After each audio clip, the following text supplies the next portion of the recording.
Hello everyone, it's Ben from the Chair back with a brand new video today. I'm here to review Zootropolis 2. Yes, I said I'll be back and here I am. It's amazing I'm doing another video. How amazing that I'm trying to get more consistent. Zootropolis 2 is 9 years after the original. Jennifer Goodwin and Jason Bateman are back as Nick and Judy.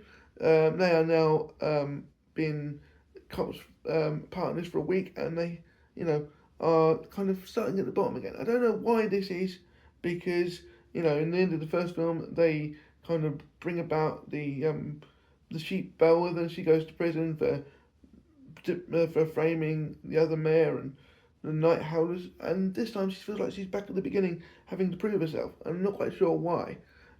She's supposed to be.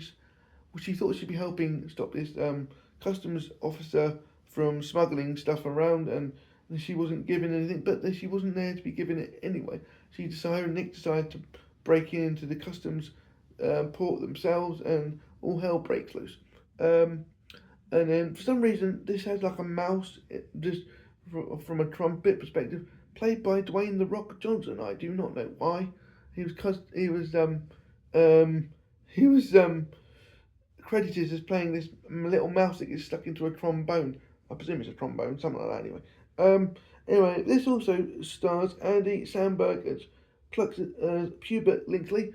Pubert Linksley is a runt of the Linksley family, who's kind of this underground, controls the mayor because they have power, money, power, that kind of thing. And the mayor this time is played by Patrick Warburton, from Family Guy and American Dad. He is played a horse as Brian Windancer, this kind of film hunk, former movie star.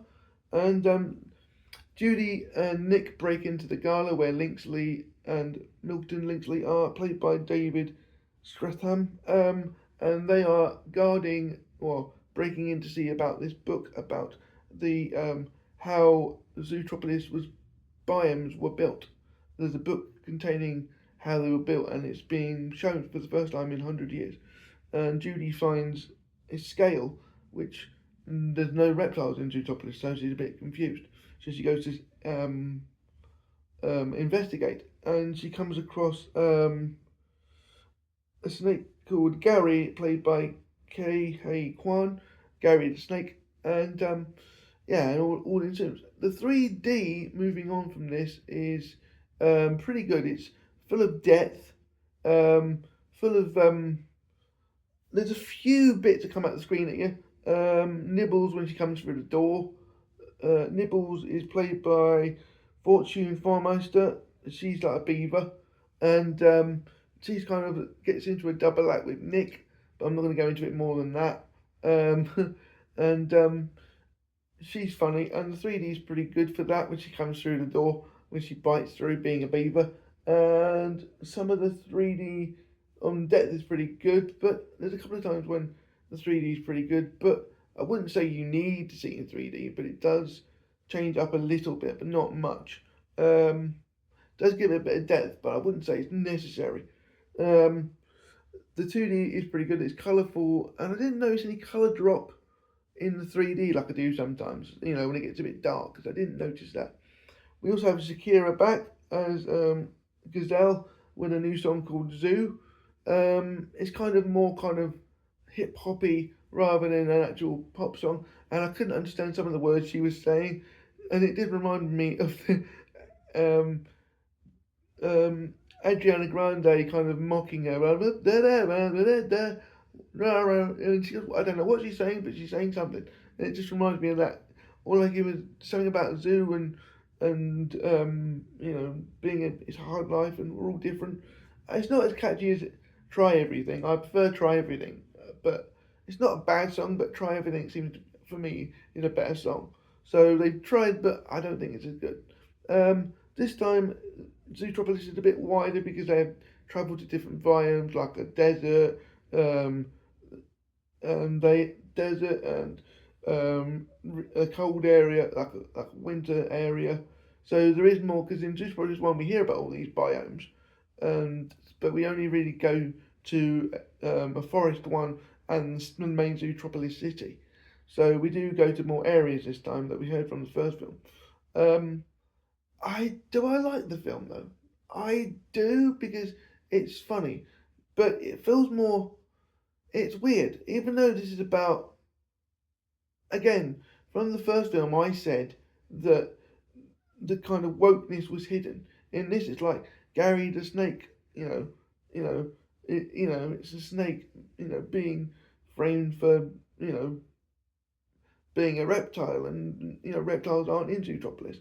Um, I just feel like the the song I've just listened to again was kind of like we're all different, but it's okay, and it's kind of hidden. The wokeness is hidden well, in kind of like the reptiles are hidden in Zootropolis, they're in their own place, but nobody's seen them in hundreds of years. So it's kind of like having like immigrants come over or being pushed out by the Linksley family. So it is kind of hidden in plain sight, but it's not overstayed. So if you're looking for it, you'll see it. But if you're not going there for a good time, then you won't see it. You will see it, but you ignore it. I do like this film, but it is kind of lighter than the original. The original had this kind of dark tone to it, so they have tried to lighten it in some ways. And even though it does have a dark ending, sort of, I have kind of lightened it, and I think that's to its detriment. The jokes still land, the characters are funny and well written, but there's something not quite right with the story. I like Gary the Snake; he's funny and heartwarming and stuff, but I don't think it's quite up to standard of the original. Um, I just don't think it is. There's not much in it, but I do prefer the original. Um, this is a tiny bit longer than the original. It's a bit longer because for some reason at the end of the original there was like 20 minutes of like credits. So this feels like a longer film, and it kind of doesn't end quickly like the original does. But um, I don't know. It does feel like a rounded story because I do think like the original just kind of quickly ends. You get a fully rounded story, but I just there's something quite when you start off as dark as you did in Zootropolis 1, I, lightening it up, I'm not sure. I mean, it's not bad, but and yeah, we do get Idris Elba back as Chief Bogo as well, but he's not in it as much as he's in the original. We do get cameos from Jenny Slater's Bellwether, but I'm not going to tell you where. It's everything's here, but it just kind of feels not quite right. Nick and Judy's relationship has moved on, but that's I just don't feel starting off as dark as they did in the original and then lightening it up. But then I don't think you can go much darker. It's just I don't know. It's a toss of a coin. Do you prefer the original or do you prefer Zootropolis 2 or do you like both? I mean, I'd probably give it a 7.5.